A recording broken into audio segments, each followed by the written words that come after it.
Hey, it's October, and you know what that means? What? Two things. Yeah? Thing one, this show is available in pumpkin spice. Yes. And two, Yeah? it's October, so that means that the wait that we've had in anticipation of the new Ford Maverick is over. It's here! And we've got In both engines! Absolutely. We've got first whack at it. We're going to share our thoughts. Our first drive. Yeah, all of that with you here from Nashville, Tennessee. Next here on His Turn, Her Turn.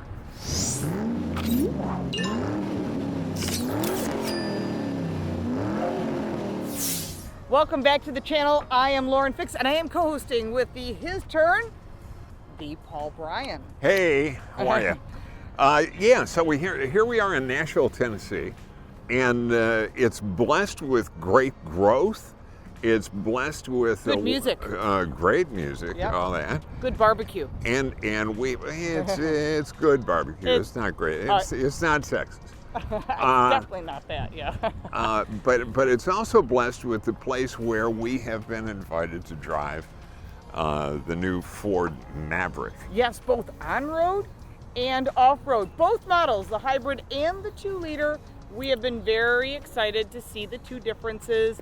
And what's different? How many people are going to take this off-road? Close to zero? Yeah. You know, so we're going to have a short off-road, but you should at least enjoy it with us so you can see what it's capable of, because it is capable of a lot. Yeah. It's not a Raptor. No, it's not. Don't even think it is. But no, it is something that someone who lives in an urban or suburban area who likes to do things and go places and maybe not be trapped in the city or in the suburbs, just go out and live life. If you get caught in a really tight parking spot, you're gonna be able to go ahead and just rock crawl your way over whatever is in front of you. No. That won't work. No, it's not a Raptor. We are covering a lot more than just Maverick, but also their competitors. And so you want to make sure to subscribe and click that little bell, because we do more than car reviews, first looks of new vehicles, we give you car smarts, and we appreciate your support, so don't forget to subscribe. We do, and of course you've got me to say that Texas barbecue is better than Tennessee barbecue. A beef rib is always the best. He introduced me to beef ribs. Am I nuts? No. Well, I love beef ribs. Okay. Thank you. Let's talk about this vehicle. Okay. This is a very active segment of the market right now. It's a white space. Yeah, and there's a lot of stuff going in to fill the void. Absolutely. So there's a lot of activity here, and I will put on my Karnak the Magnificent hat. Okay. And predict they're gonna sell a boatload of these. True, but the question still remains, the name Maverick. Okay, we're not talking about Top Gun the movie. We're talking about the cars of the 70s. The only cool Maverick of that time window is the Grabber Maverick, which had a 302 engine. Had a 302. And those are actually collectible. However, there are a lot of Maverick fans thought that there's very little niche markets. And both of them get a booth at a... You'd be shocked. I have a friend in Buffalo who collects them, so everyone has their thing. You know, some people collect Pintos. But the question is, does that confuse people, you think, with Maverick? Do you think that's a good name? Did they use the name? I would suggest that out of 330 million people in the United States right now, if we just look at our market alone, that more than half of them were not even alive when that name died. So we're dating ourselves. Yeah, we are. Sorry. So Maverick, for a lot of people, especially like my kids who are in their late 20s, Maverick to them is Top Gun. Maverick is something really cool and edgy. Yeah, and to my generation, of course, Maverick included James Garner. Oh yeah. From the Maverick series. Yes. Which predated James Garner in John Frankenheimer's Grand Prix, perhaps the best film ever made. There's a lot of good movies, a lot of good car movies out there. Yeah, well, you can put your favorite down below. I'm sure Paul will reply and correct you if you're wrong. We get playfully snarky in comments. So anyway, we do. Look, let's do what we do. Let's get our butts behind the wheel here and go out and drive them and do that. XLT which is a gasoline-powered 2-liter turbo, and we have the hybrid, which in this case is a Lariat. So they're pretty well loaded. So we'll go through some of the differences as we drive. Then we're going to switch and drive so we can give you a feedback of both of us with both vehicles. Crisscross. Crisscross. You get to go first. I'm going this way. You go that way. All right. Okay, here we go. Here we go. I'm driving this in the base model Maverick. And I mean the base model. This is the 20G, no frills, floor level Maverick here. And I'm astonished as to how well mannered it is. This is the base model, the 2.5 liter, 191 horsepower Atkinson cycle gas car. The interior is very complete, but it's Spartan, and that's not meant in a derogatory manner. Maybe utilitarian might be better, but utilitarian can be a really good thing if it's functional, and everything that I'm finding here is very functional. The way that it's laid out, I know that Lauren had a problem on the Camaro with the way that the screen was, that it tipped down a little bit, so that she was having trouble. She felt like she had to cock her head a little bit differently to read the center stack. I kind of like it because I'm not getting the reflection off of the back window that you would normally get. So everything's right where I want it to be. If I were buying base transportation, or if I needed, a half dozen light duty trucks for, I don't know, landscaping, whatever it might be, and granted you've only got 2,000 pound towing capacity on this model. When you go to the hybrid, it goes to 4,000 pounds. My point is, they're going to sell a lot of these to, this would be a great vehicle for a college student going off. Got stuff to haul around. There's still 2 rows, comfortable, flip up the back seats, lots of stuff going on here. This is going to be big competition for Hyundai and some of the other brands that are competing in this segment of the market. We'll talk more about that, but let me get some time behind the hybrid too. We'll come back on that. So now I'm inside the gas version of the Maverick. And personally, I like when you start up and you hear an engine. It's just a personal thing. You get used to it. For those of you that prefer the hybrid, you won't even care. You'll just drive whatever works for you. But as far as the performance of this car, it's got get up and go. I mean, now, if you're going to compare it to the Santa Cruz, Santa Cruz is a bigger motor. But if you're comparing it to the other Maverick and you're torn between, should I get the 2-liter or should I get the hybrid? The better fuel economy, of course, is going to be in the hybrid. But if you want a gasoline-powered vehicle and you're not going to use that hybrid Atkinson engine, totally fine. You don't have to. There are options available, which is why there are choices in America. Of course, it's probably that way in most countries. You can put that down in the comments. But as far as this vehicle overall, they handle exactly the same. So there's no difference in handling. There is, however, an auto off as well as an off-road button. So there are some drive selections you can choose from, and that's in a shifter or buttons that are directly behind the dial shifter. And by the way, this seat is exactly the same as the one that's in the hybrid, except it's manual. Is that a difference? Once you set it, it's kind of set unless you don't care. Again, if you're really tall, you're gonna have tons of room in this car. Paul's really tall, and so he has no problem. Although I do have some viewers that are like 7 feet tall, you know who I'm talking about, then you might want to see how this fits for you. But if you need a small, compact pickup truck, this is an option to consider. If you think, I'd like to have a truck, but I really don't need a truck all the time, this is a really nice balance. This is really directed for those people that live in urban areas or suburban areas where they do things, like I said, they do stuff.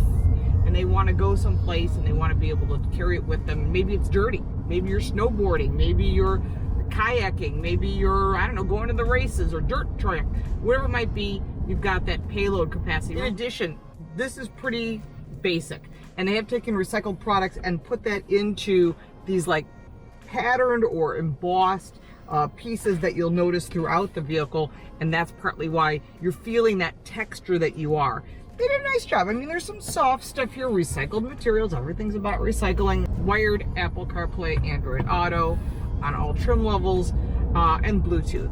So there's also Sync 3 throughout and Wi-Fi standard throughout. So these are just things that you might need to know about if you're going to buy one of these. If you have any additional questions on this, please put it in the comments down below, because there's a lot of questions you're going to have about this vehicle that we may not have the answer to yet. These are early pre-production cars, and as far as anything you could think of, as far as like LED lights, the same. The truck bed, the same. The accessories available, the same. The only thing that's different is Co-Pilot 360, which is the safety features, are standard on the hybrid, on the Lariat lineup, which is the top of the line. And as you move your way down, you have to buy up into that. But that's pretty normal. You may not want all those safety features. I recommend them, but again, that's totally up to you. Okay, I've just had my time behind the wheel now with the hybrid versus the standard engine. The hybrid, as we mentioned, is about 60 more horsepower. It's the Mo package. It's Mo power. It's Mo torque. It's Mo money. It's that too. There's a part of me that said, why don't we do this out where it's twisty and stuff like that? But there's another part of me that says, here in an urban setting is probably more akin to what you're going to be experiencing, or what most buyers are going to be experiencing when they get this new Maverick. Now, this vehicle, I don't think I would have any problem at all taking it downtown Chicago in a compact pickup size. The interior is nicer. I wish that there were some more inclination available, some more tilt available for the power seat on this trim level.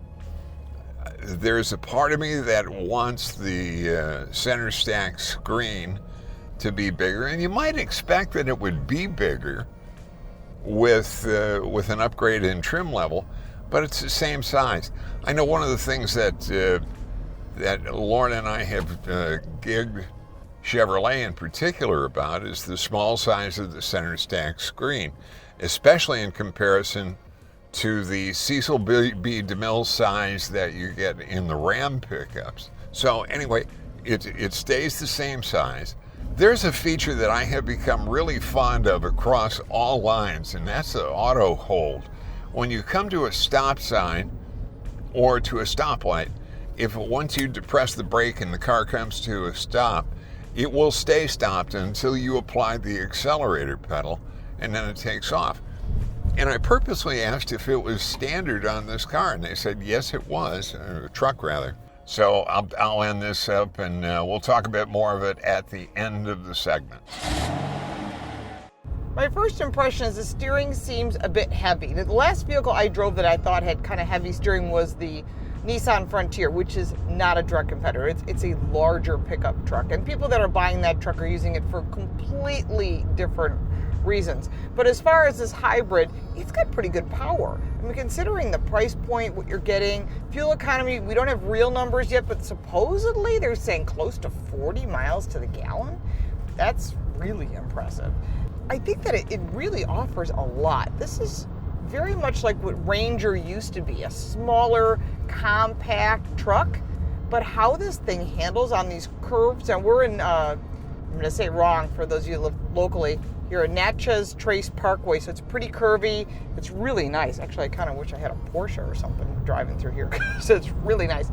But the fact is that this vehicle handles pretty well. I'm surprised. Nice and tight and specific. It has a very much of a good handling SUV. Remember, this is on the Escape platform. So as far as the performance of this vehicle, so when you put your foot in it, it struggles a little bit, but honestly, for this price point, it is right in the sweet spot. You're talking about a vehicle that gets up and goes, and if you need a vehicle like this to get places and you do things or do stuff, this is really a good fit for that. We will do a full review of each of the vehicles at a later date. Right now, this is our first drive, so we want to make sure that you get the experience because the 2 liters are already in the dealers today. The hybrids will be coming later in the fall of 2022. If you're watching this down the road, you're looking at this as a used vehicle. This will give you a good overview of what you're thinking about getting so that when you go to buy a vehicle like this, new or used, that you kind of know what you're getting before you make that purchase. But as far as my first impression of driving this, has good performance, handles pretty flat considering it's a pickup truck. It's not a sports car, although a Mustang also would be good around these corners.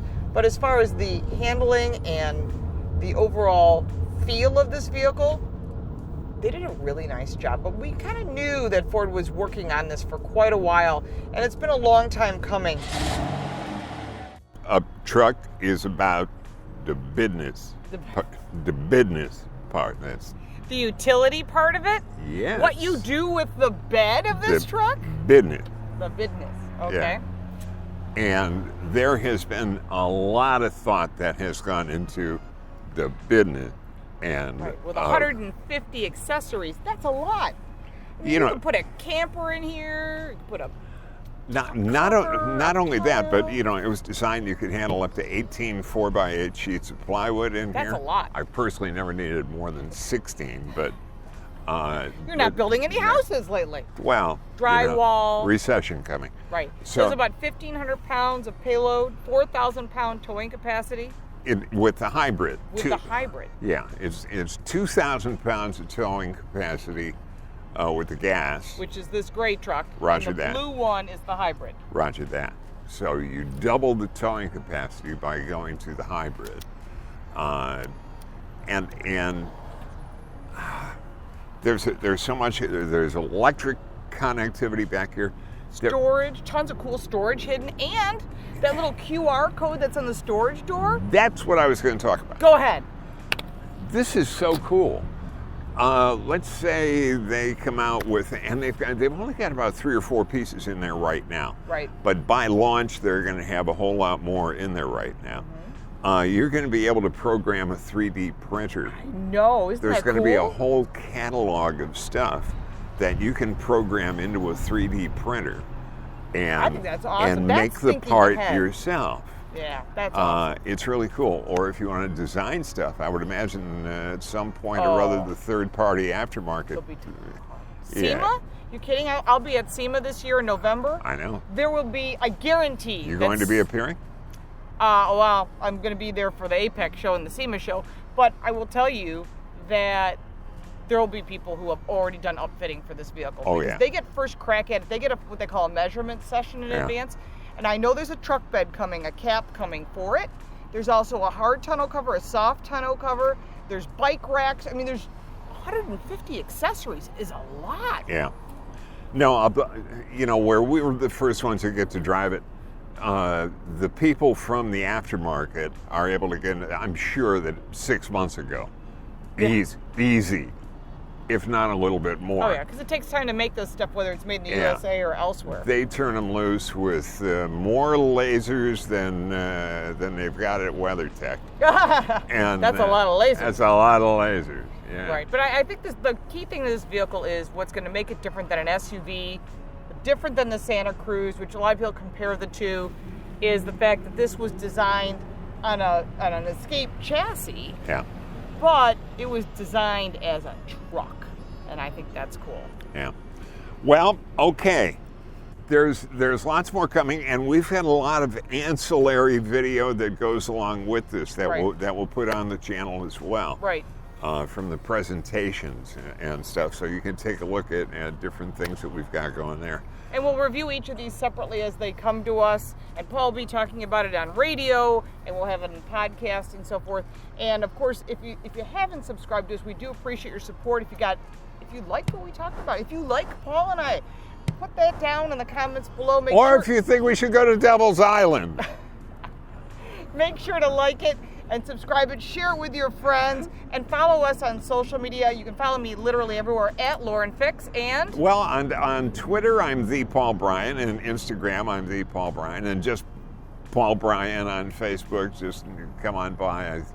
you'll be able to find me And there. you'll talk cars. I'll talk cars, I'll talk food, I'll talk theater, I'll talk Texas barbecue versus East Carolina versus Kansas City. Yeah, remember, he is a chili champion. And chili season is coming up too. I mean, the World's Championship down in Terlingua, Texas is coming up.